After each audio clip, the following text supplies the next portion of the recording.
लोग अपने घरों को छोड़कर तो चले गए हैं, लेकिन आप अगर यहाँ पर भी देखेंगे तो दीपक रखा हुआ है। मुमकिन है कि समय समय पर किसी त्योहार पर जैसे सिक्का रखा है, पूजा सामग्री रखी है। लोग इस उम्मीद में कि सब कुछ ठीक हो जाए और अपने घरों को छोड़ा है, लेकिन अपना मन इन्हीं घरों में छोड़ा हुआ है। तो यहाँ पर पूजा पाठ भी करने के लिए आते रहते हैं, लेकिन यहाँ पर ठहरते नहीं है, यहाँ पर बसना नहीं चाहते। गांव में हमारे होने की खबर कई ऐसे लोगों को भी पहुंची जो गांव छोड़कर बाहर की ओर अब रह रहे थे। उनमें से ही नंद किशोर तिवारी और ओम प्रकाश तिवारी भी आए। हमने उनसे भी जानना चाहा कि हुआ क्या था। भूत प्रेत हमारे घर के लोग परेशान हो जाते थे, बाल बच्चों को परेशानी आती थी। इस कारण से यहाँ छोड़ करके हम लोग दूसरी जगह निवास करने लगे। क्या आपको क्या दिक्कत आपके परिवार? इसी दिक्कत हमें थी। माता पिता हमारे यहाँ गुजर गए। इसके बाद परेशानियां लगी, भूत प्रीत। क्या मतलब कुछ दिखता था? नहीं दिखता, कुछ ना था। सुनाई देता था? सुनाई नहीं देता था। फिर कैसे? वे ये हता के भाव लेते आदमी, बाल बच्चे सियाने। हाँ। अच्छा, मतलब कूका काकी। हाँ। और प्रेत किसी पर आता है वैसा? प्रीत कारण। अच्छा। माने सब यहाँ परेशानी थी। दोनों का डर अब भी उनके चेहरों पर झलक रहा था, और वो जो बता रहे थे वो अविश्वसनीय था। किसी किसी को घर में हो रहा था या फिर सबको परेशानी? सभी को, जितने जने इतने रहते थे। हाँ। सभी जने परेशानी थी। पर दिखता कुछ नहीं था? नहीं दिखता कुछ नहीं। और सुनाई भी कुछ नहीं देता? कुछ नहीं। कोई था ऐसा जो कोई है जो कहता है कि हाँ दिखाई देता है या सुनाई देता है? नहीं, कोई ना कहे ऐसा, कोई ना कहे। जब कानूनी ऑटोमेटिक को माने बस भाव ले कूका काकी करने लगी। पर यहाँ पर आने में दिक्कत नहीं है, रहने में दिक्कत है? रहने में दिक्कत।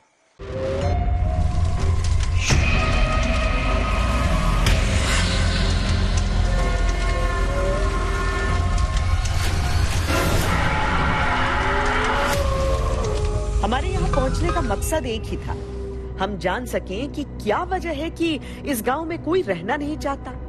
क्या किसी बीमारी के कारण लोग गांव छोड़कर जा रहे थे? क्या वाकई गांव में कोई ऐसी अदृश्य ऊर्जा थी जो लोगों को वहां रहने नहीं देना चाहती थी?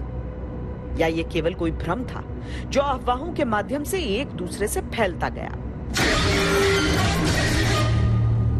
ये सच है कि गांव में सब नॉर्मल तो नहीं था। अब हमें पता करना था कि कहीं ये पैरानॉर्मल तो नहीं है।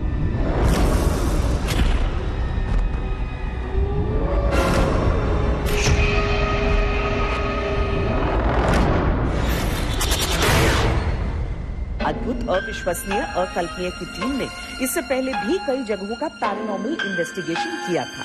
कुलधरा, भानगढ़, चंपावत जैसी जगहों पर हमने वैज्ञानिक उपकरणों और इन्वेस्टिगेटर्स के साथ पड़ताल की थी।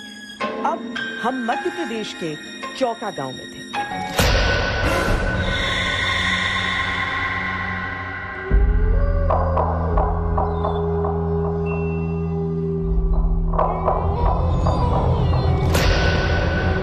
हमारे साथ आए थे गोविंद कुमार, पराविज्ञान एक्सपर्ट।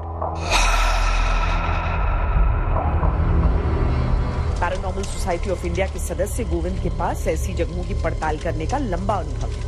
उनके पास ऐसे कई उपकरण हैं जो पैरानॉर्मल इन्वेस्टिगेशंस में प्रयोग किए जाते हैं।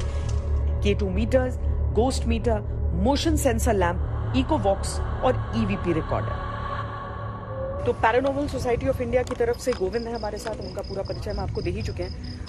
अब यहाँ से आगे जो है, यानी कि इन घरों में वाकई कुछ है या नहीं है, इन घरों से लोग अगर निकल कर भागे हैं तो क्या वाकई कोई ऐसी चीज थी, कोई ऐसी ताकत जो आंखों से किसी को नहीं दिख रहा था लेकिन सचमुच में इन घरों में मौजूद है, जिस वजह से आज ये वीरान पड़े हैं। तो उन चीजों को समझने के लिए कुछ चीजों का सहारा गोविंद भी लेंगे, अनस भी हमारे साथ हैं, और हम लोग तीनों भीतर इस हिस्से में जाएंगे ये देखने के लिए कि क्या है। पर क्या ये पता लग सकता है गोविंद? जी बिल्कुल।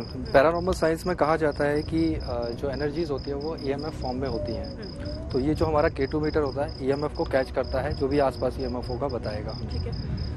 कई जगह ऐसा होता है इलेक्ट्रिसिटी होती है तो उसको भी कैच कर लेता है, लेकिन कुछ जगहों पे इलेक्ट्रिसिटी नहीं होती है तो वहाँ भी ये काम करता है। तब हम कह सकते हैं कि वहाँ पर एनर्जी यहाँ पर घरों में इलेक्ट्रिसिटी है, लेकिन कुछ केवल घरों दो ही में घर हैं तो दो ही है, बाकी तो कहा उन्होंने कि तार चुरा लिया है। जी। हाँ। लेकिन हम जिस जगह पर है यहाँ पर इलेक्ट्रिसिटी नहीं है आसपास। नहीं, चलिए चलो।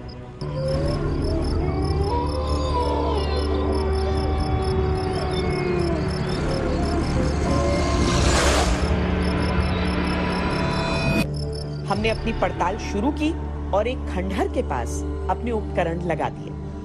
ये अनस लग रहा है जैसे कि घर का कोई कमरा होगा, और जो मेन घर, सबसे बड़ा घर यही लग रहा है, जिसे छोड़कर जाने वाला शायद बहुत दिल पर पत्थर रखकर वो गया होगा। तो गोविंद, मुझे लगता है कि यहाँ पर अगर कुछ भी होगा तो यहाँ पर जरूर आप शायद कैच कर पाएंगे। जी बिल्कुल। बताइए अपने इक्विपमेंट के बारे में। क्या है ये K2 मीटर है, EMF को कैच करता है, उसको जस्टिफाई करता है। अगर हमारे पास कोई एनर्जी है तो एनर्जी जो होती है EMF फॉर्म में होती है, ऐसा साइंस मानता है, पैरानॉर्मल साइंस, पराविज्ञान। तो हम इसके जरिए जो है कम्युनिकेट करेंगे। अगर कोई एनर्जी होगी हमारे आसपास तो हमारे कहने पर लाइट जलाएगी। ठीक, हम पीछे हट जाएं या ज्यादा लोगों के? आप रह सकते हैं। देखिए, अगर कोई एनर्जी मेरे आसपास है यहाँ पर तो कृपया इसके पास आकर के इसमें 2 या 3 लाइट जला करके हमें बता दें, ताकि हम जान सके आपके बारे में कि आप यहाँ पर हैं। मैं थोड़ा पीछे हो जाता हूँ, थोड़ा सा आप भी पीछे हो जाइए। अब आप इसके पास आकर के इसमें लाइट जला करके हमें सिर्फ इतना बता दीजिए कि आप यहाँ पर हैं, जैसा गांव वाले बताते हैं।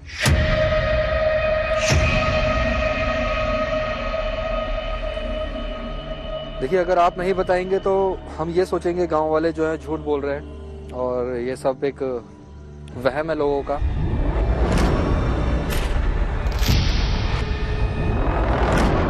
अगर आप इसमें लाइट जलाते हैं तो आपकी मौजूदगी जो होगी उससे हमें पता चल जाएगा कि आप सच में यहाँ पर रहते हैं।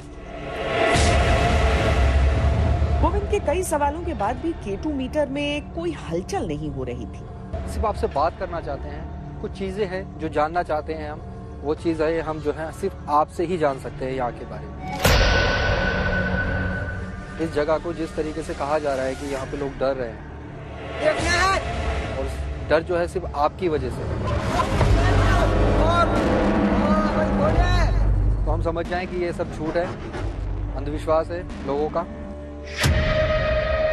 ये भी हो सकता है कि इस जगह पर कुछ ना। हाँ, इस जगह पर रहा हूँ। हम लोग अपना लोकेशन बदल सकते हैं। बिल्कुल ठीक है। पहली लोकेशन की पड़ताल खत्म हो चुकी है। K2 मीटर में कोई बत्ती नहीं जली। गोविंद और उनके जैसे कई एक्सपर्ट्स का मानना है कि क्योंकि आत्माएं इलेक्ट्रोमैग्नेटिक ऊर्जा के रूप में होती हैं, तो उनकी मौजूदगी से इस मीटर में लाइट जल जाती है। पर ऐसा हुआ नहीं। हम दूसरी लोकेशन की ओर बढ़े।